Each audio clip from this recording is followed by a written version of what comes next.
Welcome to latent cause analysis versus root cause analysis. My name is Rob Statham. I work with Failsafe-Network. We help people learn from things that go wrong. And today, I look forward to an opportunity to share a little bit more about who we are and get to know you. We'll talk about what root cause analysis is, in a little bit about what it isn't. We'll also talk about latent cause analysis. I may refer to it as LCA or RCA, pretty common terms for root cause analysis, RCA, latent cause analysis, LCA.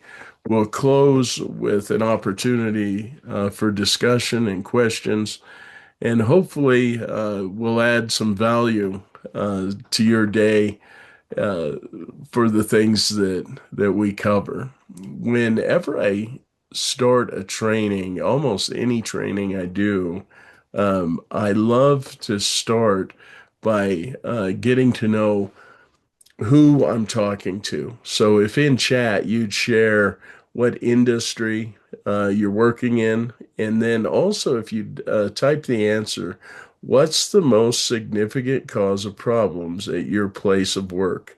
Or as the screen says, is at your place of business. What's the most significant cause of problems where you work? And I'll give you just a few seconds to answer that. I appreciate your participation. I see we have a few different industries, oil and gas, obviously power plants. I see wind, also nuclear. Welcome. Any medical people out there? And the most significant cause of problems, in a room, I'd like to go around and ask for a common thread. To save a little bit of time here, I see communication, uh, logistics, quite a few different causes of the most significant cause of problems where you work. It seems communication seems to be um, a common thread I see, which is quite often the case. What I love starting introductions this way because what I always hear the same answer to what's the most significant cause of problems where you work. I hear people, uh, whether it's logistics or communication or some other way we've put it. It's just a matter of semantics. If you boil it down, people cause problems. It takes people are the ones that are either misusing the systems that they're within or have designed them with flaws that need to be corrected or communicating. Communicating always takes people on both ends, right? Someone clearly sharing their uh, information and others receiving it on that same wavelength, right? And when there's a breakdown, you find people at the bottom of it. And this is always true when things go wrong, that people do cause problems. Um, I just wanted to bring that to your attention here at the very start. It will help our discussion as we talk about the differences between root cause analysis and latent cause analysis. With that being said, I'll certainly like to share just a little bit more about who I am. My name's Rob Statham. I've been uh, doing latent cause analysis, both performing investigations and training people since 2001. Failsafe-Network's been in business since 1985. This is our 40th anniversary. The founder, C. Robert Nelms, um, founded the company in 1985. He's actually the one that developed the process that we know as latent cause analysis. And honestly, our goal with Failsafe is to help people which in the end means to help organizations learn from things that go wrong. Another way to say that is to improve, right? It's to help organizations improve by helping people learn when something goes wrong. So, with that being said, let's talk about what root cause analysis is. I'm just going to give you a simple definition. I believe everyone I've bounced this off of, they would agree with this definition that root cause analysis is a process. That means it's repeatable. A process that's used to identify the sources, roots, if you will, the sources of a problem with the intent to correct them to prevent reoccurrence. And often the misnomer is there is a root, one cause of a problem, and it's actually just the opposite. The little graphic there of a tree, there's not one root. The roots spread out and they go all over the place. And that's exactly what you find when you begin to investigate something. So that's one issue with root cause analysis right off the bat is it has that inference that there's only one root cause. Not that people believe that. The rooticians that I know, the other companies that go after helping people learn, they don't believe that. But by the name, often people think that it's one of those things that come up. Now, I want to pause here just a little bit and talk about the difference between root cause analysis and problem solving because they are related, certainly. Because problem solving, someone's going to fix things, right? They're gonna look at what happened or what's the problem, what broke, and they're going to address a problem. They're going to get it fixed. The difference is the depth they go to understand the problem. A basement, think of a basement being flooded, right? A problem solver is going to run in there. They're not only going to clean up the water, they're going to find out where it's coming from, a leaking pipe, and they're going to fix that pipe. There's no doubt about it. And then they're going to move on to the next task because that one's fixed, it's finished, it's solved. And now, if you're doing a root cause analysis or even a latent cause analysis, you're going to want to go a little deeper. We're going to want to understand why the pipe was leaking, right? We're going to want to keep going a little more to understand to make sure that we'll prevent reoccurrence. And I think that makes sense. Now, uh, human beings, our nature, we're great problem solvers. I tell people all the time, that's probably one of the reasons you have the job that you have because you're such a good problem solver. Problem solving is a very good thing. But there are times when we need to actually understand an issue. It's a little more complex than just addressing the outside symptoms, right? That's the difference between root cause analysis and problem solving. Now, there's a myriad of types of root cause analysis. I am not even going to attempt to go through them. Ones that I'm sure you've heard of, you may even use. One of the most famous, I run into it all the time, still to this day. It's probably one of the oldest, and people use it because it is effective. I'm not saying it's not effective. The five whys, it's very easy to use. It's intuitive. You do run into the five whys. There's certainly limitations to each of these, but I'm not going to really get into those limitations. You've heard of the five whys, an FMEA, failure mode and effects analysis, fault tree analysis, fishbone diagrams. Um, there's quite a few different approaches that root cause analysis can take to do their best to understand a problem and identify the causes of the problem and address them to prevent reoccurrence. That's the intent. There, there's a problem that certainly exists with root cause analysis, and there's a couple problems, and everyone knows about the first problem.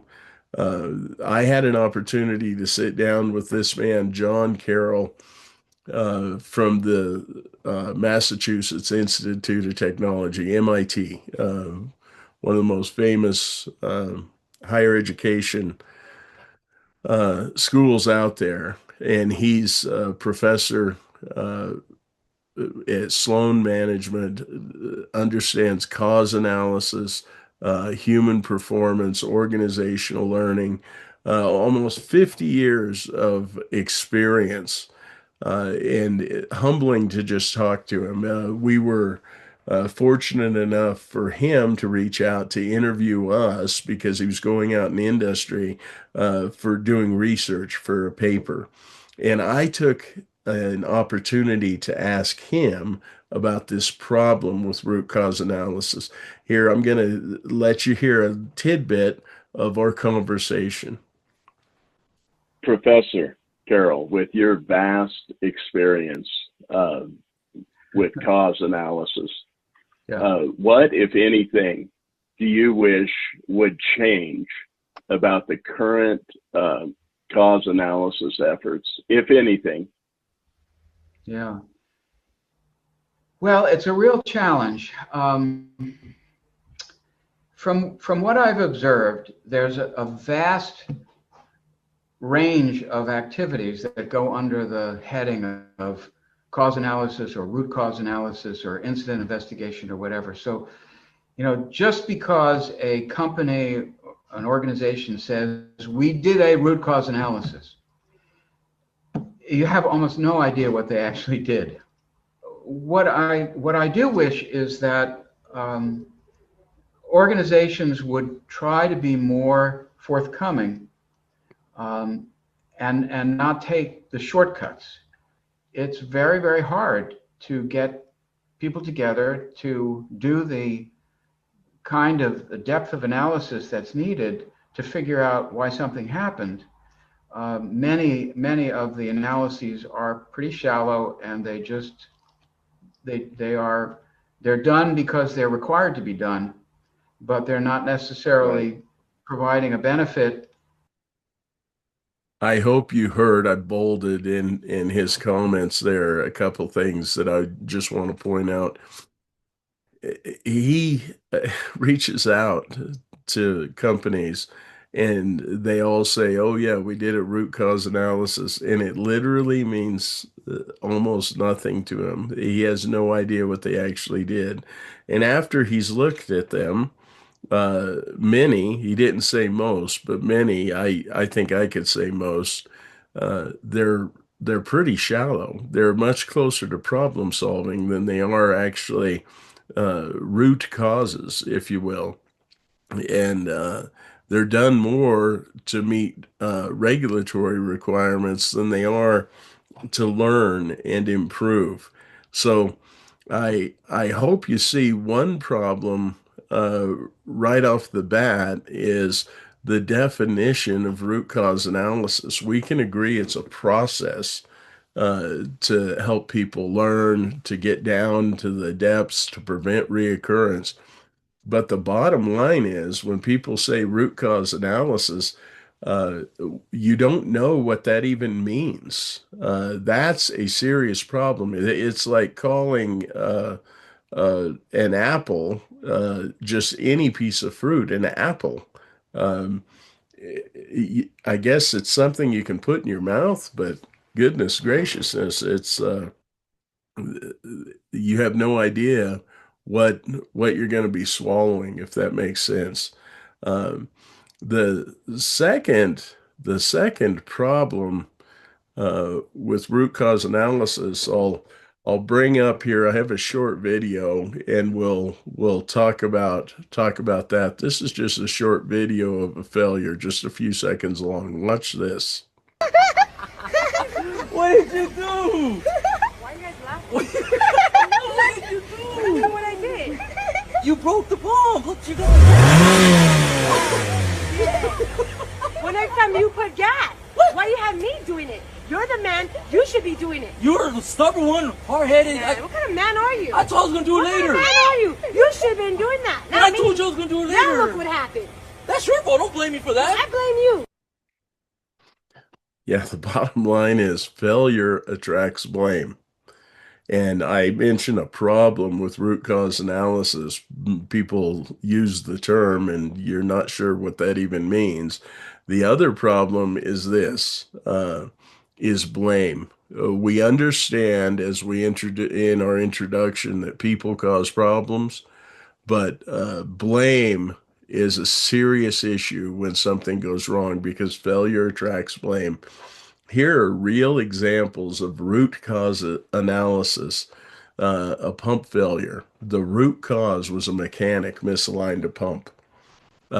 It's absolutely true. The mechanic did misalign a pump, but that's not a root cause. By definition, that answers who and what they did that was wrong that contributed to the incident. That's a human cause. The National Transportation Safety Board, the NTSB, they are experts in investigating things. There is no doubt about that. But even they have been caught up in this very same trap. This airplane, it was a jet, went down in a cornfield in Minnesota, and they did a root cause analysis, and they come out the root cause of 8 people, 8 fatalities in this incident was pilot error. I don't doubt that there was pilot error, but I know that that's not a root cause. That is a human cause. And we have to get past blame. This is the problem. You have to get past blame. And when you can't handle, you don't have a process, a good process in place, how you're going to handle people, you'll end up stopping at human causes and calling them root causes. And that's a serious problem. In fact, it makes me sick. If you're in the oil and gas industry, you're probably familiar with British Petroleum's Texas City refinery. They had a catastrophic failure March 23rd, 2005. A massive fire and explosion that killed 15 people. Over 180 were injured. Windows were blown out of houses 5 miles away. And BP immediately began a root cause analysis. And within weeks, months later, they come out the root cause of the Texas City catastrophe was operator error. The operator that was bringing up a unit did not follow the procedure. And the way things were lined up that day, it led to an overpressure event that led to a hydrocarbon release that found an ignition source and a catastrophic incident. 15 people died. He lived. Again, don't tell me this is a root cause. I understand he may have played a part, but that's a human cause. And you need to put yourself in his shoes. Can you imagine 15 people that he had worked with? They're not coming home at night. They're not going to see their families. And you put this out as a headline? It's disgusting. There is no excuse for it. That's a problem with root cause analysis. Human causes are not root causes. If you want to truly understand, it will change the way you think. When you sit here and dig into this, and other people have, they understand this now. If I asked you, what did he do different? He worked there 11 years. This is the 8th time on the control board that they're bringing that unit up. And do you know what he did differently? I can hear somebody thinking, nothing. You're exactly right. He did nothing different. They had gotten away with not following their procedure, though his whole career for 11 years, and it had worked. And once you understand that, now What he did it contribute to the incident? Absolutely, it contributed. But don't tell me it's the root cause of that incident. We've got other issues that we need to understand and address if we want to prevent things from happening in the future. That's why it's so important that we understand the limitations of any process you're using with root cause analysis, but you have to understand how you handle people. That's one of the significant weaknesses of every root cause analysis process I've been exposed to. Most of them are finger pointing exercises. And I promise you, the one distinction with latent cause analysis is it is not a finger pointing exercise. It absolutely will dig deeper. And the reason is we understand that you must ban blame. Absolutely must ban blame. And I'll give you just three reasons here that are incredibly valuable. The first reason you have to ban blame is inversely proportional to understanding. As long as you're holding on to blame, you'll never understand. I'll go back to the couple in the driveway with the gas pump in the tank there. As long as they're pointing fingers at each other, neither one will understand how they played a part. Uh, and once you do understand, you let go of blame. Think about the operator with Texas City. Once you understand he was doing what he had always done, it was just his shift that happened to, then you let go of blame. The second thing is in the picture, right? Blame brings shame. So if we allow blame to live, if we don't ban blame, what happens is people will run from an opportunity to learn. And an opportunity to learn means an opportunity to improve. If we are serious about continuous improvement, if we're serious about performing at a higher level, uh, we absolutely must embrace opportunities to learn. And that means that we can't run from incidents. We have to embrace them and learn from them. Uh, it, you have to ban blame to do that. Otherwise, people will naturally run from an opportunity to learn. And that's the last thing you want. To me, the most important point here on this slide is this, that blame undermines trust. And some people don't think that's a big deal. I actually think it's the biggest deal because trust, if you think about this, trust is the foundation of all healthy relationships. This is true at home or at work. If you're at work and you can't trust the people you work for or the people that are working for you or the people you're working next to, there is no way you will be able to perform at an optimal level.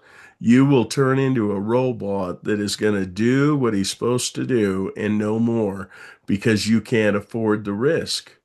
You don't want something to go wrong and shame to come running on you and people to throw you under the bus because you don't trust them. Uh, you have to ban blame. If we want to improve, we have to build a team atmosphere where people trust one another enough that if we make a mistake, we're going to learn from it and improve, not ostracize someone, shame them, and uh, pretend like we never make mistakes because the truth is we all play a part. We all play a part in an incident. And until we see that our part, we won't change. The other problem with blame, reason we must ban blame, I mentioned we're problem solvers, and that's good. It is good. But problem solvers, they grab blame like it's a hammer and they use it to solve problems. The moment I think, oh, it was that operator's fault, it was the lineman's fault, it was my manager's fault, the moment I assign blame to someone, I quit trying to understand and my problem's solved. And really, you're clueless. You still have a problem. You've just now convinced yourself that you don't. But the problem is still there. And that's the bottom line truth why we have to ban blame. And most root cause analysis processes, um, they struggle with people. They don't know how to deal with people. They're not intent. They don't want to blame people. But unfortunately, they come to a point when you see a human cause and you leave it there, that's exactly what happens. So, switching gears here, latent cause analysis, a simple definition, is another process. It's certainly like root cause analysis. It is an evidence-driven process, but we ban blame. We ban blame and we require people to seek to understand both how and why an incident occurred. Uh, and in doing that, they'll see their part. And when people see their part, they'll improve, they'll learn, they'll change. That's the value with latent cause analysis. Now, I do want to take just a moment here and define latent, because if you looked it up in a dictionary, you'd see present but not visible. We agree completely with that definition. Here's the problem. If you looked up words that mean the same thing, synonyms, you'd find hidden, veiled, concealed. That's exactly what we mean. But you'd also find dormant, inactive, inert. That is not, when we talk about a latent cause, they are not dormant or inert. In fact, latent causes are alive, powerful, and active, the opposite of being dormant or inert. So they are hidden and veiled, but they're alive and powerful and active. In fact, they affect everything you do. I tell people latency is very much like gravity. You didn't wake up this morning and think, my goodness, that gravity is like pulling on me today. It's affecting every step I take. It is, but it's never on your radar because you're so used to it. That's what I mean by veiled. That's what I mean by veiled. The truth is, what we're talking about here, when you talk about latent causes or latency, we have to start talking about where it's hiding. And whenever you bring people together, think of an organization, this is true for a family also, but whenever you bring people together, their attitudes, their assumptions, their beliefs, their values, their morals, they meld together and form a unique culture. This is true throughout the world. The culture is different from Australia to the United States. It's different within organizations. The same is true. And culture, most of the time, really helps us. It's really good. It keeps us within the confines of where we should be.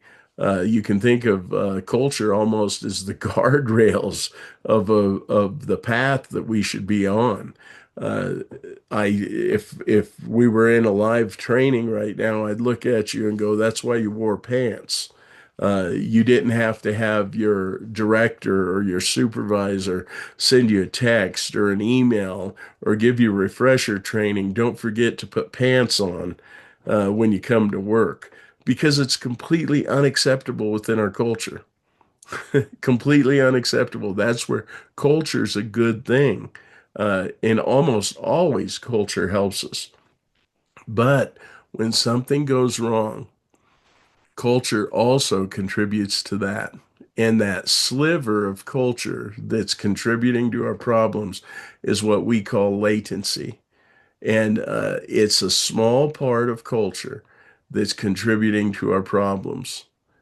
I have a quick video here to demonstrate um, the way groupthink can affect people in the way we act and react within a culture. Let's watch this. We're on the deck of the USS Intrepid conducting an experiment, and the rules of the game couldn't be simpler. You've got to decide which one of these 3 straight lines is the same length as this first card. Take a look for yourself. Think you've got it? Before we reveal the answer, we'll show you where these people stand. I think it's A. A. A. It's A. Yeah, I'm gonna go with A. It looks like everyone is going with A. Definitely A. Do they know something you don't? What do you think? Take one last look. Are you going with these people who all picked A? Or did you choose to go with B or C? Time's up. Got your pick? It's A. You're gonna go with the group. Yeah. All right, great. Is that what you picked? Or did you go with another answer? It turns out the answer to this round is C. And while you likely chose C first and stuck with your answer, we also know that some viewers might have felt the peer pressure and switched to A. It's A. I want to ask you something. Did your gut at first tell you that the answer was actually C? Yeah, but everyone was choosing A, so I just felt like I had to pick A too. You felt the pull of the crowd. Yeah. In case you haven't figured it out yet, we'll let you in on a little secret. The first 9 people in this line were working for us, and each time we ran the experiment, they were instructed to pick the same wrong answer. A. A. A. It's A. Seeing all these people choose A left the last person in line who wasn't in on it with a tough decision: to go with their gut or with a group. You're gonna go with the group. Yeah. Although not all of the test subjects at the end of the line fell for it. I think it's C. In spite of what everybody else thinks. You don't trust the wisdom of the crowd? I'm trusting my gut. Okay. To be perfectly honest, I think C looks closest. And you think that they're all wrong? Yeah. Okay. Hi, guys. And don't beat yourself up if you were tempted to go along with the crowd. Make your choice. I'm gonna have to go with A. Okay. Yeah. Thank you. What happened? I have a confession. Okay. I actually thought it was C. Did you start to question your own judgment? I did. I don't want to be the dumb kid. I don't want to stand out. You know, I was like, A. Have you ever ignored the truth to fit in with a group? Just think, what if those weren't lines, but evidence in a murder case? Would you be able to see past the group consensus and just go with your gut? Studies show that when someone holds a different opinion than the rest of the group, the anterior cingulate cortex, also known as the oops area of the brain, produces an error signal.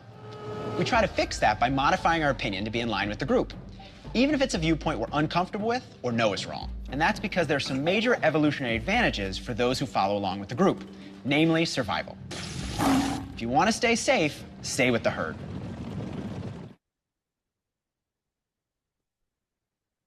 That's the influence of culture upon people. I know a couple extreme examples there, but if you think about it, culture's a tremendous influence on the way we do things. And when it's good, it's perfect. It's really good.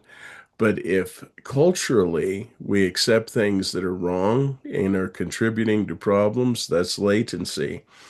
It actually will get people to agree with it. Culture is a powerful influence. It demands conformity. If someone wants to stand out against culture, someone wants to show up without pants, they're going to be removed. They're going to be kicked out. Well, the same thing happens even if it's doing something that probably isn't quite right, like shortcutting a procedure in a plant. But if everyone else does it, other people will tend to do it. That's what we're talking about when we talk about latent causes or latency.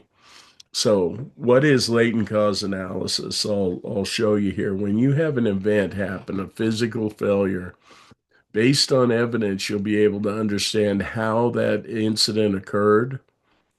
We call those the physical causes. Once you understand that and you've looked at evidence, you'll also understand who enabled the physical causes. right? In other words, who did what wrong? That's how you identify human causes. Now, if we stopped here, we would be guilty of the very thing I shared, uh, blame, right? That by definition, if you put a spotlight on human causes, it's blame. But we want to understand why people did what they did. So human causes, honestly, are just the doorway for us to understand the latent causes. And latent causes talk about the way we are, our culture, that contributed, that caused or contributed to that physical failure, to the incident. And if you think about this, this is a timeline. The last thing to happen is what got our attention was the failure. Everything else happened before that. And with that being the case, then you could say these are all warning signs or emerging symptoms.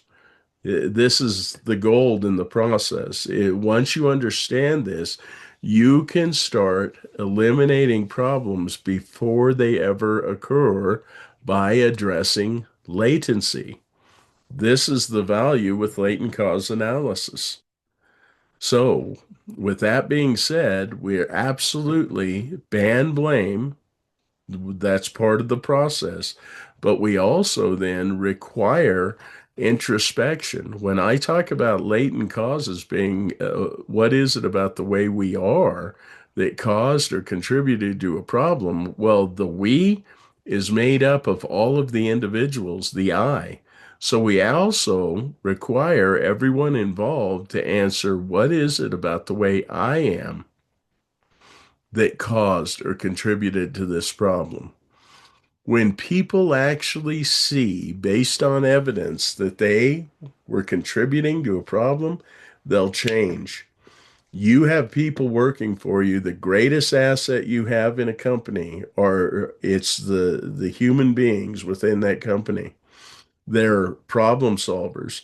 They want to do a good job. They want to improve. And you put people in a position to learn and improve, they will every time. But if they don't know they need to change, they never will. That's why you have to give them an opportunity to grow and improve. Don't run from things that go wrong, but embrace them and let people learn from them.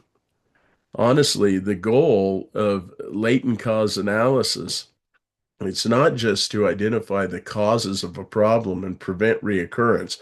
That's certainly one of the benefits of latent cause analysis, and that's something we want to do. But the ultimate goal, we're talking about people, right? People cause problems. Well, we want people to see that, understand that, and to change the way they think.